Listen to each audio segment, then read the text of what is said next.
Oke, selamat siang buat kita semua. Kembali lagi. Perkenalan, nama saya Superdiriandi dengan NPM 247-82033 dan kali ini saya akan coba untuk melanjutkan praktikum kita di praktikum ke-5, ke-6, yaitu menginstalasi InfluxDB dan juga menghubungkan InfluxDB ke dalam ya, InfluxDB Docker ini. Dan sini tujuannya kita akan mengakses InfluxDB, ya, kita mengkonfigurasi InfluxDB dari awal. Terus mahasiswa mampu membuat organisasi bucket dan juga token dari API di InfluxDB. Mahasiswa dapat menghubungkan Node-RED dan InfluxDB, dan yang terakhir itu ada mahasiswa mampu menampilkan data hasil pembacaan sensor di dashboard Node-RED. Nah, jadi dashboardnya itu kita akan ubah jadi sebuah database di dalam InfluxDB. Teori dasar, jadi InfluxDB ini adalah database time series yang digunakan untuk menyimpan data yang terus berubah seiring waktu, seperti suhu, kelembapan, dan beberapa konsep penting seperti pada InfluxDB. Ya. Yang pertama itu ada organisasi atau organization, itu adalah kelompok pengguna. Misalnya kita gunakan satu kelas A. Gitu. Nah, kalau bucket ini adalah perorangan, jadi data-data perorangan. Misalnya di dalam kelas A itu ada saya, Yusuf, dan ada teman saya. Token. Nah, token ini kunci akses untuk masuk ke dalam si datanya. Jadi kalau kita mau login ke dalam akun kita kan kita perlu pakai password juga. Ya. Nah, token ini sebagai akses masuk ini. Tiketnya lah ini. Kalau measurement itu ada tabel sensor data, field dan text itu kolom nilai dan identitas data. Node-RED di sini fungsinya yaitu digunakan untuk mengalirkan data dari MQTT menuju InfluxDB dengan node InfluxDB out dan sensor dapat disimpan melalui langsung dari ke database. Ini alat yang digunakan. Terus di sini yang pertama, kalau tadi kan di video sebelumnya kita sudah login ya. Nah, kita login, kita akan masuk ke dalam tampilan awal. Nah, di tampilan awal ini kita bisa di sini bagian ini kita bisa membuat bucket. Kalau kita mau create bucket, kita bisa create bucket. Kita kasih namanya langsung create, itu. Nah, misalnya kan saya sudah buat namanya Maku gitu ya. Terus kalau mau buat tokennya itu misalnya dari create generate token ya, custom token. Lalu kita cari bucketnya. Bucketnya kita mau masuknya mana? Si Maku. Maku ini kita klik create sama write. Kita klik, baru nanti langsung create generate token, dia akan mendapatkan tokennya. Jadi kita langsung saja. Nanti tokennya jangan lupa untuk kita copy, karena tokennya itu penting nanti di bagian notepad. Kalau organisasi,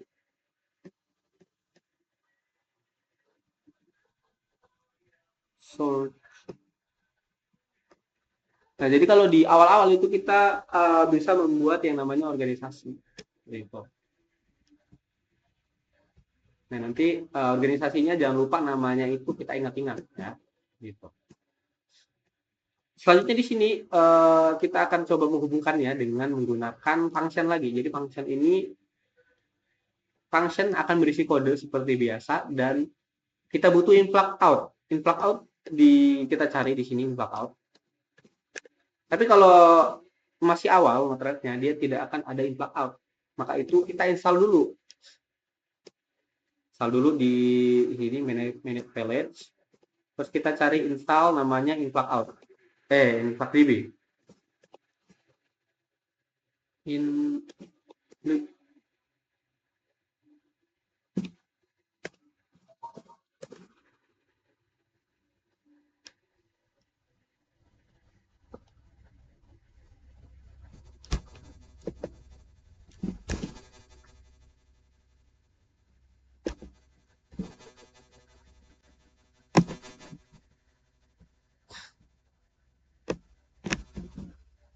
ini kenapa nih?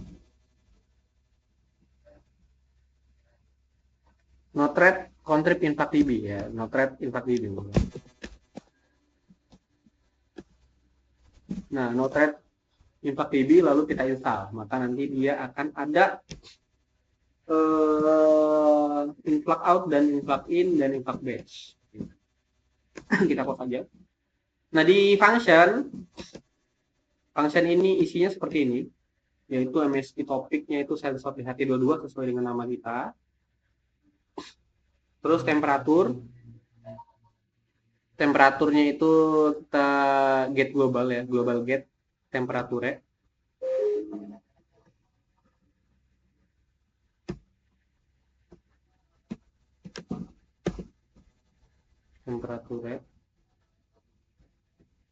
Terus di sini humidity-nya itu get global humidity, terus return MSG. Pardon. Terus di sini influx out-nya nanti kita tambah, nanti kita tinggal hubungan aja seperti ini. Gitu.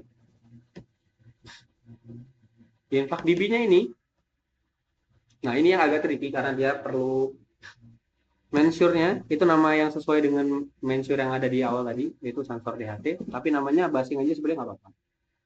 Yang penting nanti antara function dan juga influx dB out itu sama. Lalu bucketnya itu ternyata saya menggunakan MQTT ya. MQTT. Terus di sini Smart Home. Smart Home itu nama organisasi saya. Nah, di server ini yang agak penting, kita masukkan URL kita. Lalu ini token kita, tokennya. Terus di sini influx db MQTT.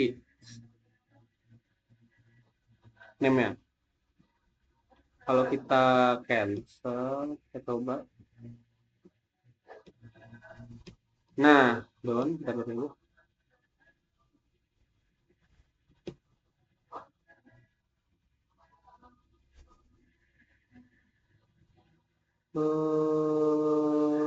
Subflow view arrange.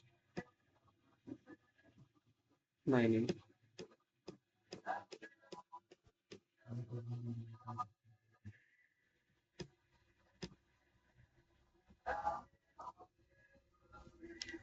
Oh, ini jalan ya ternyata ya. Tempe.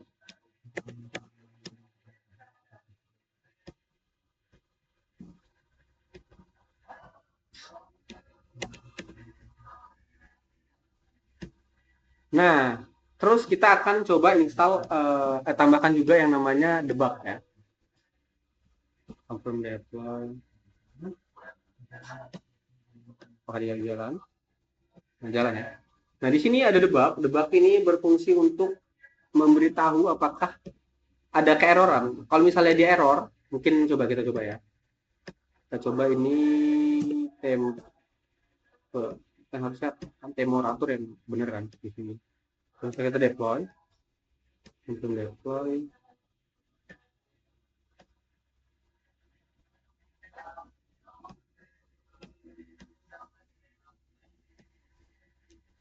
Tapi masih rasa.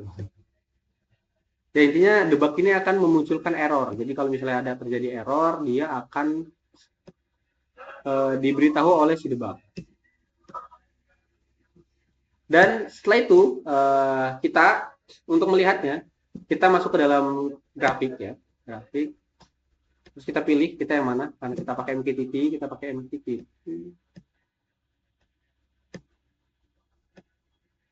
Nggak mau dia.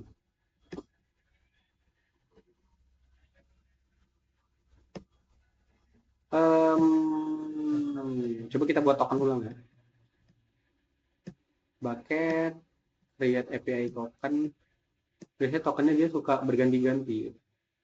Token, kita ke bucket, lalu ke MQTT, kita checklist, lalu kita coba buat generate. Nah, kita generate, maka dia akan muncul token seperti ini. Tokennya panjang ya.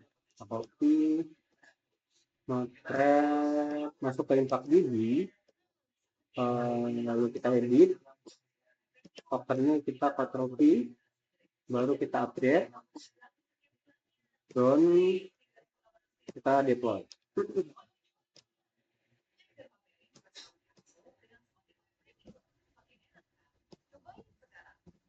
Nah, dia berjalan, selanjutnya kita ke sini, ke MQTT. Oh, Apa nih MQTT?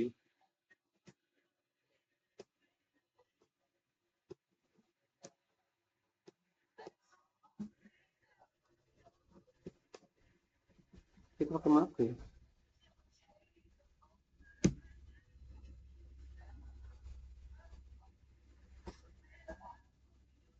Hmm, curi ini jalan kan? Ini jalan.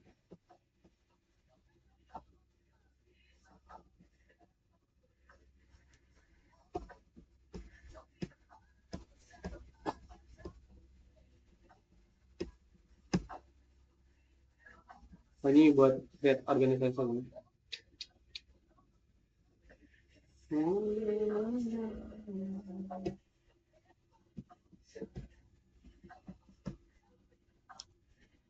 Coba kita ganti ininya ya.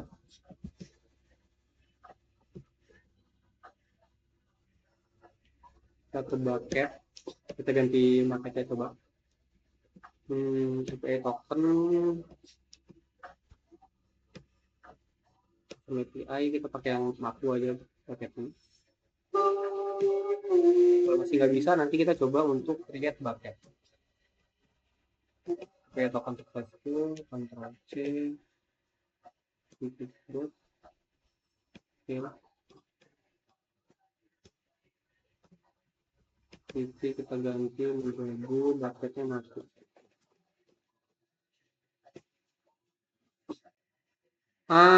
IP-nya ya, IP-nya di sini belum kita set, jadi wajar.